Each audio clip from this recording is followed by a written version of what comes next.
வாணியம்பாடி அருகே 4 மாத கர்ப்பிணி பெண்ணுக்கு மதுபோதையில் கணவன் கத்திக்குத்து.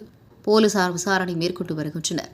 திருப்பத்தூர் மாவட்டம் வாணியம்பாடி அடுத்த காவலூர் வீரராகவலசை பகுதியைச் சேர்ந்தவர் விஜயகுமார். ஓட்டுநரான இவருக்கும் அதே பகுதியைச் சேர்ந்த சுபாஷினி என்ற பெண்ணுக்கும் கடந்த 3 வருடங்களுக்கு முன்பு பெற்றோர்கள் சம்மதத்துடன் திருமணம் நடந்தது. இந்நிலையில் தற்போது சுபாஷினி 4 மாத கர்ப்பிணியாக இருக்கும் நிலையில் கடந்த சில தினங்களாக கணவன் மனைவிக்கிடையே அடிக்கடி தகராறு ஏற்பட்டு வந்ததாகும். வழக்கம் போல கடந்த சில தினங்களுக்கு முன்பு ஏற்பட்ட தகராறில் சுபாஷினி கோபித்துக் கொண்டு தாய் வீட்டிற்கு சென்றுள்ளார். இந்நிலையில் இரு வீட்டார் பெற்றோரும் காவல் நிலையத்தில் சமாதான பேச்சுவார்த்தை நடத்தி அனுப்பி வைத்த 1 மணி நேரத்திலேயே மது போதையில் வீட்டிற்கு வந்த கணவன் விஜயகுமார் மனைவியிடம் மீண்டும் தகராறில் ஈடுபட்டு தான் மறைத்து வைத்திருந்த கத்தியால் சுபாஷினியின் வயிறு, கழுத்து, கை என 4 இடங்களில் குத்தியதில் படுகாயமடைந்து நிலை குலைந்தார். உடனடியாக அவரை மீட்டு மருத்துவமனையில் அனுமதித்தனர்.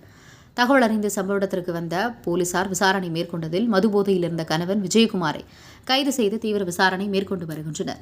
உங்கள் பகுதியில் உடனுக்குடன் முக்கிய செய்திகள் உங்கள் விரல் நுனியில் காண எங்கள் தவசி நியூஸ் 24 சேனலை காண தவறாதீர்கள். உங்கள் வாணியம்பாடி செய்தியாளர் விக்னேஷனுடன் உங்கள் தவசி ரமேஷ்.